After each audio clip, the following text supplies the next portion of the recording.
नमस्कार मित्रांनो, SAP in Marathi YouTube चॅनलवरती तुमचं स्वागत आहे आणि मराठी माणसांचा धन्यवाद आपल्या मराठी माणसांना पुढे घेऊन जाण्यासाठी. आता भरपूर सारे आपली मराठी माणसं काय करतायत, की एस-ए-पी कोर्स करतायत. एस-ए-पी कोर्स केल्यानंतर जॉबसाठी ॲप्लिकेशन करतायत आणि काही-काही जण दुसऱ्या क्षेत्रातून एस-ए-पीमध्ये येत आहेत किंवा एस-ए-पीमध्येच सपोर्ट प्रोजेक्टमध्ये काम करताय. तर अशा सगळ्यांसाठी आजचा व्हिडिओ असणार आहे. तर तुम्ही जर तुमच्या रिझ्युमेमध्ये एस-ए-पी सपोर्ट प्रोजेक्ट दाखवत असाल, तर हा व्हिडिओ 100% तुमच्यासाठी असणार आहे. त्यामुळे व्हिडिओ शेवटपर्यंत बघितल्यानंतर तुम्हाला काय आयडिया येईल, की तुम्ही एस-ए-पी सपोर्ट प्रोजेक्टमध्ये तुमचे रोल्स अँड रिस्पॉन्सिबिलिटीज कशा ॲड करू शकता. जर तुम्ही एक्सपिरियन्स सांगणार असाल तरच. फ्रेशर लोकांसाठी असं काही सांगायची गरज नाही आहे, बिकॉज एस-ए-पी सपोर्ट प्रोजेक्टवरती काम करत असाल, तरच रोल्स अँड रिस्पॉन्सिबिलिटीज तुम्हाला रिझ्युमेमध्ये टाकावे लागतात. परंतु जर तुम्हाला सपोर्ट प्रोजेक्टमध्ये काय रोल्स अँड रिस्पॉन्सिबिलिटीज असतात, ते जर माहिती पाहिजे असेल, तरी पण तुमच्यासाठी हा व्हिडिओ असणार आहे. तर आपण जाणून घेऊयात, की एक्झॅक्टली सपोर्ट प्रोजेक्टमध्ये आपण करतो काय आणि आपल्या रोल्स अँड रिस्पॉन्सिबिलिटीज काय असतात. तर यातून थोड्याशा नोट्स काढून घ्या. तुमच्या रिझ्युमेमध्ये हे पॉइंट्स ॲड करा आणि तुम्ही इंटरव्ह्यूमध्ये हे एक्सप्लेन करू शकता. तर मी तुम्हाला काही रोल्स अँड रिस्पॉन्सिबिलिटीज सांगणार आहे. वन बाय वन तुम्हाला जाऊयात. पॉइंट बाय पॉइंट मी तुम्हाला एक्सप्लेन करेल आणि ते तुम्ही तुमच्या रिझ्युमेमध्ये टाका आणि रिझ्युममध्ये प्रॉपर म्हणजे टाकल्यानंतर त्याचं तयारी करा. हे जे आहे त्याचे स्क्रीनशॉट वगैरे काढून घ्या आणि मग प्रॉपर तुम्ही इंटरव्ह्यू देऊ शकता. बरोबर? चला. पहिला पॉइंट आहे user support and issue resolution. Support प्रोजेक्टमध्ये पहिल्यांदा आपण काय करतो, सपोर्टच म्हणतो म्हणजे काही इम्प्लिमेंटेशन झाल्यानंतर आपण त्यांना सपोर्ट करतो. कस्टमर सर्व्हिस असतं माहिती आहे तुम्हाला, कस्टमर केअर म्हणतो आपण त्याला. ते काय करतात, की तुम्हाला मदत करतात तुम्ही कॉल वगैरे केल्यानंतर. आपण इथे कस्टमर केअर नाही म्हणणार आहे, मी फक्त एक एक्झाम्पल दिलं होतं तुम्हाला जस्ट माहिती येण्यासाठी. आपण कन्सल्टंट आहोत, कन्सल्टंट ही खूप मोठी पोझिशन असणार आहे. तर युजर सपोर्ट आणि इश्यू रिझॉल्युशन हे एक महत्त्वाचं आहे. याच्यामध्ये आपण काय करतो, की आपण जे एस-ए-पीचे एंड युजर आहेत, त्यांना आपण सपोर्ट करतो. त्यांच्या डेली बिझनेस क्वेरीज जे असतात ते रिझॉल्व्ह करण्यासाठी. त्यांना जे इश्यू येतात, एरर येतात, ते आपण रिझॉल्व्ह करण्यासाठी आपण त्यांना मदत करतो. ते आपण मी एक सपोर्ट प्रोजेक्टवरती एक व्हिडिओ बनवला आहे बघा. ज्याच्यामध्ये मी सांगितलेलं आहे, की सपोर्ट प्रोजेक्टमधले तिकीट्स कसे असतात, टूल्स कोणतं असतं. पाहिजे असेल तर मी तुम्हाला इथं आय बटन किंवा खाली डिस्क्रिप्शनमध्ये देईल. पण नसेल तर तुम्ही थोडंसं स्क्रोल करून प्लेलिस्टमध्ये पण आपली ती प्रोजेक्टची एक प्लेलिस्ट आहे. ह्याच्यामध्ये आपण इश्यू रिझॉल्व्ह करतो. मध्ये कोणते इश्यू रिझॉल्व्ह करतो ते तुम्हाला सांगता आलं पाहिजे. तो व्हिडिओ बघून घ्या आपला. तर हे जर तुम्ही सांगत असाल तर आपण सपोर्ट प्रोजेक्टमध्ये काय करतो, इश्यू रिझॉल्व्ह करतो थोडक्यात. दुसरं आहे मॉनिटर आणि मेंटेनन्स. याच्यामध्ये बेसिस कन्सल्टंट वगैरे काय करतात, की सिस्टमचा परफॉर्मन्स असेल, ओके. काही नवीन पॅचेस वगैरे येत आहेत का? किंवा काही मेंटेनन्स ॲक्टिव्हिटी आहेत का? बॅच जॉब्स असतात, काही एरर्स बॅकएंडला जे आलेले असतात, हे मॉनिटर करण्याचं काम पण सपोर्ट प्रोजेक्टमध्ये असतं. म्हणजे ते ॲप्लिकेशन जे आहे आपलं एस-ए-पी, तर हे बॅकएंडला सुरळीत चालू आहे की नाही, हे आपल्याला माहिती पाहिजे. तिसरा पॉइंट आणि पहिला पॉइंट थोडासा मिक्स करायचा आहे तुम्हाला. Incident and problem management. Incident म्हणजे काय? ज्यावेळेस इश्यू येतो आपल्याला एंड युजरकडून, तर तो इश्यू इन्सिडेंटच्या माध्यमातून लॉक केला जाऊ शकतो, ट्रॅक केला जाऊ शकतो एका टूलमधून.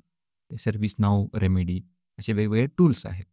तर आता मग तुम्ही इश्यू ट्रॅक करता, की आपल्याला इश्यू भेटला, मग त्याच्यावरती तुम्ही काम केलं का? काय रिझोल्यूशन दिलं?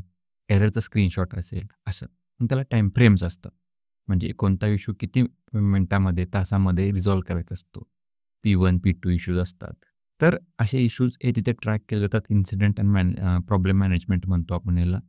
एखादा इश्यू सारखा येत असेल, आठवड्याला तोच इश्यू येत असेल, तर आपण त्याचा रूट कॉज काढतो सपोर्ट प्रोजेक्टमध्ये आणि त्याच्यावरती एक परमनंट फिक्स आपण देतो, की फ्युचरमध्ये तो इश्यू येऊ नये. याला प्रॉब्लेम मॅनेजमेंट म्हणतात. आणि असे हे इश्यू येतात, ते परत दुसऱ्या युजरला आले, तर त्याचं एक डॉक्युमेंट क्रिएट करतो, की तुम्हाला जर इश्यू हा आला, तर तुम्ही कसा रिझॉल्व्ह कराल. तर हे आपण करतो इन्सिडेंट अँड प्रॉब्लेम मॅनेजमेंटमध्ये. त्यामुळे पहिला आणि तिसरा पॉईंट सिमिलर आहे, बट मिक्स करून एक पॉईंट बनवा वाटलेस तर. आणि सेकंड नंबरचा पॉईंट आहे सिस्टम मॉनिटरिंग मेंटेनन्स. हे फंक्शनलचं पण काम आहे आणि मोर टुवर्ड्स टेक्निकलचं पण ते काम आहे. चौथा पॉईंट तुम्हाला बघतोय, की चेंज आणि एनहान्समेंट रिक्वेस्ट. म्हणजे काय? सपोर्ट प्रोजेक्टमध्ये तुम्ही फक्त तिकीट रिझॉल्व्ह करता का? नाही. काही एनहान्समेंट पण करत असता. सिस्टम एनहान्स करणे, म्हणजे काही एखादा एरर मेसेज टाकणे, काही प्रोग्राम तुम्हाला चेंजेस करायचे असतील तिथे ते करणे, काही कन्फिगरेशन्स करणे, काही एखादा रिपोर्ट बनवणे. तर हे सगळं येतं चेंज आणि एन्हान्समेंट रिक्वेस्टमध्ये. तर हे आपण सपोर्ट प्रोजेक्टमध्ये करत असतो बिझनेस नीडनुसार. त्यावेळेस आपण मॉड्यूल जे आहे त्यांचे कन्सल्टंट असतात टेक्निकल. तर त्यांच्याकडून चेंजेस ते करून घेतो, टेस्टिंग करतो आणि ते डिप्लॉय करतो. याच्यावरती एन्हान्समेंटचा आपल्या मेंबरशिपसाठी एक व्हिडिओ टाकलेला आहे एक्झाम्पल सहित. पाहिजे असेल तर तुम्ही आपली गोल्ड मेंबरशिप जी आहे रेअर मॅट्रिक्स 299ची ती पण घेऊ शकता. कंपल्सरी नाही आहे. जर इंटरेस्ट असेल, जास्त नॉलेज पाहिजे असेल, तर मी थोडंसं कष्ट जास्त घेऊन ते व्हिडिओ बनवलेले आहे. त्यामुळं ते तुम्ही रेफर करू शकता. 5वा आहे टेस्टिंग आणि डॉक्युमेंटेशन. आता डॉक्युमेंटेशनमध्ये लक्षात ठेवा, जे आपण एन्हान्समेंट करतो किंवा आपण जे इश्यू रिझॉल्व्ह करतो, याचे आपण डॉक्युमेंट्स पण बनवतो. आणि आपण टेस्टिंग कधी करतो, जर एखादं नवीन एन्हान्समेंट केली, नवीन पॅचेस आणले आपण सिस्टममध्ये अपग्रेड केली, त्या ठिकाणी तुम्हाला टेस्टिंग करावं लागतं. मग टेस्टिंगसाठी टेस्टिंगचे डॉक्युमेंट्स पण बनवावे लागतात. तर टेस्टिंगचे टाइप्स काय असतात? SIT, UAT, UT, okay. तर इम्पॅक्ट टेस्टिंग. तर अशा पद्धतीचे हे टेस्टिंगचे डॉक्युमेंट्स पण आपल्याला बनवावे लागतात. UAT हे युजर करत असतं, बिझनेस करत असतं, कन्सल्टंट करत नसतो. त्यामुळे ते डॉक्युमेंट्स हे युजर बनवतं, पण ते आपला रिव्ह्यू तर आपल्याला करावं लागतं. आणि मग डॉक्युमेंटेशन मेंटेन करावं लागतं. जसं की काही आपलं कॉन्फिगरेशन केलं तर त्याचं डॉक्युमेंट, काही प्रोसेस चेंज केली आपण त्याचे डॉक्युमेंट, ट्रेनिंग डॉक्युमेंट्स असतात युजरसाठी, हे पण आपण सपोर्ट प्रोजेक्टमध्ये करतो. 6वा पॉइंट आहे स्टेक होल्डर्स कम्युनिकेशन. याच्यामध्ये सगळ्यात इम्पॉर्टंट मला असं काय वाटतं, की कम्युनिकेशन जे आहे म्हणजे संभाषण जे आपलं आणि युजर आहेत किंवा बिझनेस सुपर युजर्स आहेत किंवा बिझनेस साईडचे तुमच्या क्लायंट साईडचे मॅनेजर्स किंवा तिथले जे ओनर्स आहेत, स्टेक होल्डर्स म्हणतो आपण त्याला. तर त्यांच्याशी कोऑर्डिनेट करणं खूप इम्पॉर्टंट आहे. त्यांच्याबरोबर चांगला गुड रॅपो बनवणं खूप महत्त्वाचं आहे. बिकॉज ओन्ली इश्यू रिझॉल्व्ह करणे हे नाही आहे. एंड युजरसोबत आपलं म्हणजे वर्तणूक कशी आहे, आपण त्याच्याशी कशी डील करतो, हे पण सगळं इम्पॉर्टंट असतं. याच्यावरती तुमचा फ्युचर प्रोजेक्ट, तुमचं कॉन्ट्रॅक्ट रिन्युअल, प्रोजेक्ट एक्सटेन्शन हे सगळं डिपेंड असतं. त्यामुळे त्यांना रेग्युलर अपडेट देणे, त्यांच्याशी कोऑर्डिनेट करणे, तर ह्या सगळ्या गोष्टी आपल्याला महत्त्वाच्या असतात.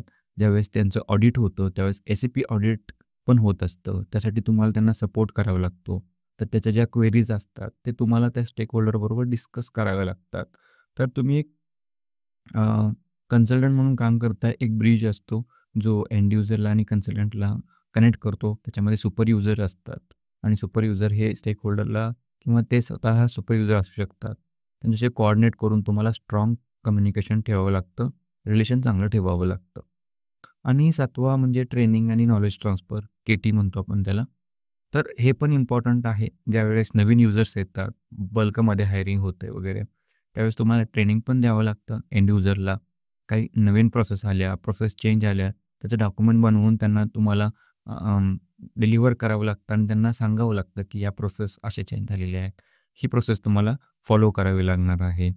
कधी-कधी तुम्हाला वर्षातून म्हणजे 6 महिन्यातून ट्रेनिंग सेशन अरेंज करावे लागतात. तुम्हाला एंड युजरला ट्रेन करावं लागतं. जसं SAP सिस्टम कशी तुम्ही चांगल्या पद्धतीने यूज करता, हे सांगावं लागतं.